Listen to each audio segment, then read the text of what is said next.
Assalamualaikum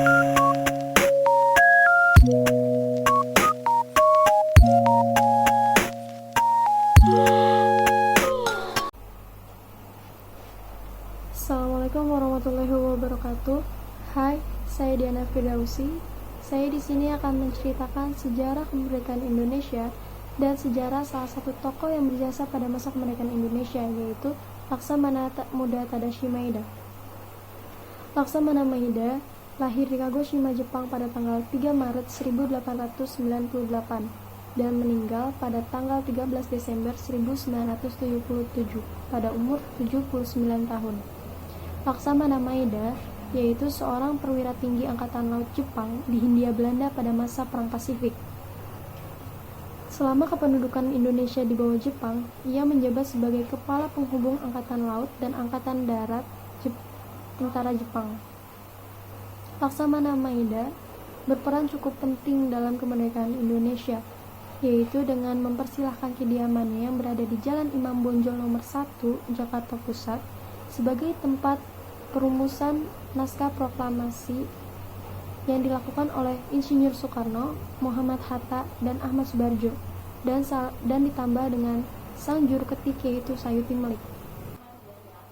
Membahas soal perumusan naskah proklamasi, hal ini berawal dari kekalahan Jepang yang dibom atom oleh sekutu pada tanggal 6 dan 9 Agustus 1945.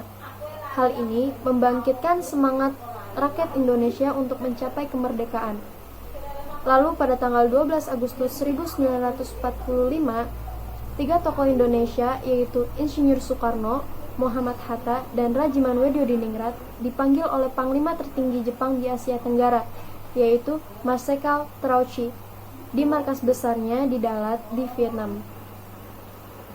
Dalam pertemuannya ini, Terauchi berjanji kepada bangsa Indonesia akan memerdekakan bangsa Indonesia pada tanggal 24 Agustus 1945.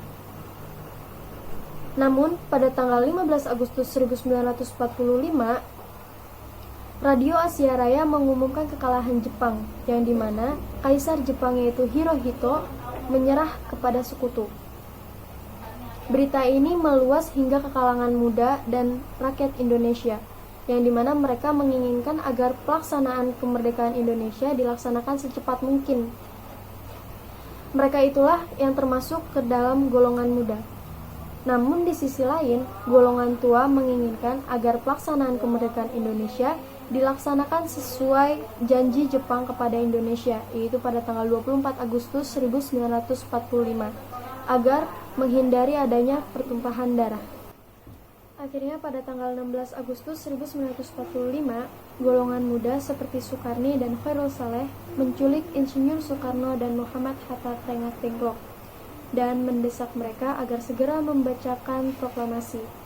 Setelah melalui pembicaraan yang panjang, akhirnya semua setuju pembacaan proklamasi dibacakan di luar perjanjian Jepang pada tanggal 24 Agustus 1945 tersebut. Dan di hari yang sama pula, akhirnya para pemuda mengantarkan kembali Insinyur Soekarno dan Muhammad Hatta kembali ke Jakarta. Dan setibanya di Jakarta, hari sudah larut. Tepat pukul 22.00 waktu Indonesia Barat, rombongan tiba di Hotel Des Indes. Mereka akan memesan ruangan yang akan dijadikan sebagai tempat perumusan naskah proklamasi. Sayangnya tempat tersebut sudah tutup.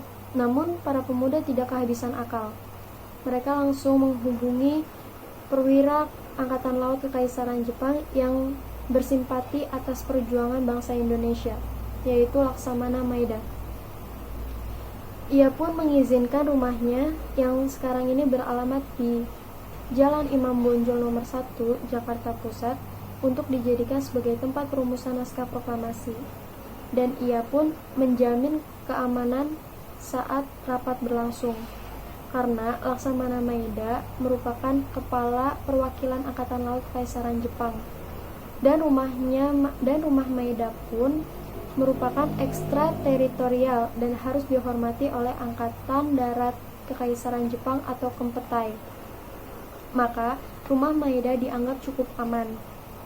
Dan sekarang ini rumah Maeda tersebut dirubah menjadi Museum Perumusan naskah proklamasi. Mengenal lebih dekat lagi tentang Laksamana Maeda, ternyata Laksamana Maeda ini mempunyai hubungan cukup dekat dengan tokoh-tokoh penting Indonesia. Menceritakan kedekatannya jauh sebelum malam jelang kemerdekaan itu.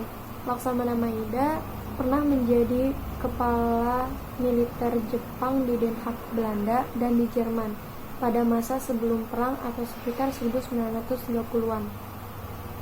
Dalam diri Laksamana Maeda, sejak ditugaskannya di Belanda, muncul simpati terhadap gerakan perjuangan para tokoh nasional dalam membela Indonesia demi terlepasnya dari penjajahan Belanda.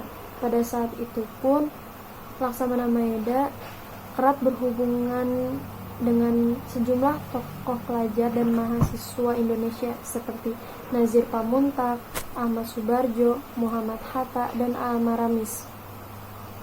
Setelah bertugas di Den Haag dan Berlin, Laksamana Maeda dipanggil pulang ke Jepang dan menerima tugas baru di Indonesia pada tahun 1942. Laksamana Maeda mendirikan Asrama Indonesia Merdeka untuk pendidikan para pemuda pada Oktober 1944. Ahmad Subarjo dan Wikana menjadi penggerak Asrama Indonesia Merdeka, sedangkan Laksamana Maeda menjadi sponsor sekolah itu. Laksamana Maeda juga yang kemudian meresmikan asrama tersebut di kawasan Gunung Sahari, Jakarta Pusat, dan kemudian dipindahkan ke Jalan Kebon Siri 80 pada Oktober 1944. Hampir semua figur nasionalis menjadi pengajar di sekolah ini, seperti Insinyur Soekarno yang mengajarkan ilmu politik, Muhammad Hatta yang mengajarkan ilmu ekonomi, Sanusi Pane yang mengajarkan ilmu sejarah Indonesia, lalu Syahrir yang mengajarkan ilmu sosialisme, ada Iwa Kusuma Sumantri yang mengajarkan ilmu hukum pidana, dan Ahmad Subarjo yang mengajarkan ilmu hukum internasional. Laksamana Maeda pernah mendapatkan perlakuan tidak baik di berbagai tempat.